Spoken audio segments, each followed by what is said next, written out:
débute souvent la cigarette parce que, par exemple, dans une famille, le papa fume, le grand-père fume, donc le garçon va faire comme eux, ça serait le rite initiatique. Ça peut être aussi mes copains fument, donc je ne peux pas faire autrement que... Et donc pour entrer dans le groupe, je fume aussi, entre autres. Puis parfois c'est j'ai envie d'essayer parce que c'est interdit, donc j'ai envie de savoir pourquoi on m'interdit cet objet tentant. J'avais 21 ans et j'étais en soirée avec des copains et copines qui fumaient. J'étais la seule à pas fumer et donc voilà, j'ai voulu essayer pour voir comment c'était. Non, mais pour faire comme les copains fumaient, j'ai essayé et puis j'ai continué après, quoi. Après, une fois que j'ai commencé, j'arrivais plus à m'arrêter. Donc en fait, ce qui est compliqué, c'est que chaque fois que vous avez envie de fumer, vous êtes attiré par la nicotine et vous oubliez les toxiques qui sont dans la fumée, d'accord ? Et en même temps, quand on vous demande d'arrêter de fumer, vous avez à la fois ces produits dont on vous demande de vous distraire, mais en même temps, on vous enlève quelque chose qui vous apportait plutôt quelque chose de positif et d'euphorisant. J'ai arrêté 2 fois, 3 fois. Pris, Une fois 5 ans, une fois 4 ans et une fois 3 mois.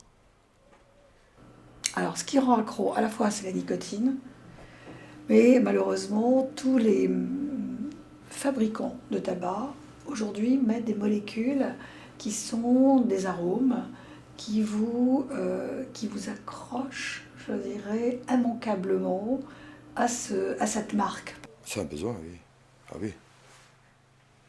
Oui, c'est un besoin. Si j'ai pas la cigarette, je deviens fou. Hein. Enfin, la cigarette, c'est vraiment... on dit c'est une drogue, et c'est vrai, quoi. C'est le manque, c'est fort, quoi. Je suis prêt à faire 20 km pour trouver une cigarette. Hein. C'est la nervosité, t'es nerveux, on tient pas en place. Le tabac est aussi fort au niveau intensité d'accroche que l'héroïne ou la cocaïne. Ouais, donc c'est une drogue très forte. Il semblerait que ce soit plus facile de s'arrêter, il semblerait, je dis bien, que les patients qui ont les deux choses à faire, c'est-à-dire à la fois arrêter l'alcool et arrêter le tabac, disent que c'est plus facile d'avoir arrêté l'alcool que le tabac. L'envie de fumer, elle passe jamais. Hein. Quand tu fumes, t'as toujours envie de fumer, même 5 ans après, la preuve, puisque quand on t'en propose une, tu la reprends et puis tu recommences à fumer. Il peut y avoir des maladies cardiovasculaires, il peut y avoir, vous avez beaucoup d'infarctus par exemple, provoqués par la consommation du tabac. Vous avez aussi, par exemple, de la chirurgie vasculaire qui se fait à Sainte-Blandine, c'est-à-dire des gens qui ont des artères qui se rétrécissent au niveau du pied, au niveau de la jambe, qui font qu'ils vont avoir une amputation. Donc c'est des choses graves quand même. Hein. Ça peut être des cancers urologiques, ça peut être, ça fait quand même beaucoup beaucoup d'événements indésirables. Je pense que si maintenant je fais une radio, que le médecin me dit voilà, il y a une tâche, il faut absolument arrêter ou quoi, là oui. Mais tant que j'en suis pas au point là. On y pense et puis bon après, c'est comme tout sur le moment quoi, et puis on oublie vite. Je sais pas, c'est une méthode. Je crois que c'est quelque chose qui se décide dans la consultation, où il se dit des choses et à partir de se dire, on essaye de trouver des solutions appropriées à la personne que l'on a en face de nous. J'ai déjà essayé de moi-même comme ça pour voir jusqu'où je pourrais au moins réduire ou si je serais capable d'arrêter, mais sans vraiment avoir l'envie ou l'obligation d'arrêter. Au bout de 3 jours, je ressens plus le besoin de fumer. J'ai toujours envie de fumer, mais je ressens plus le besoin de fumer. Parfois, ça va assez vite physiquement.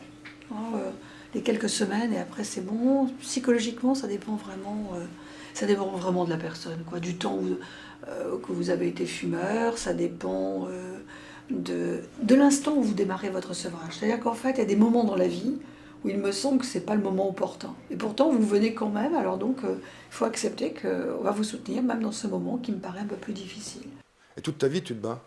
Après, tu restes fumeur. Même si tu fumes plus, tu restes fumeur. Parce que dès que tu auras une cigarette devant toi, tu seras tenté. On ne voit pas beaucoup de jeunes en consultation, il faut quand même oser dire les choses, mais parce qu'ils sont fumeurs heureux, c'est-à-dire qu'ils n'ont pas les conséquences, ils sont avec leur groupe, ils vont bien, bon, foutez-nous la paix, quoi. C'est après que ça se remarque, mais là on n'en voit pas beaucoup.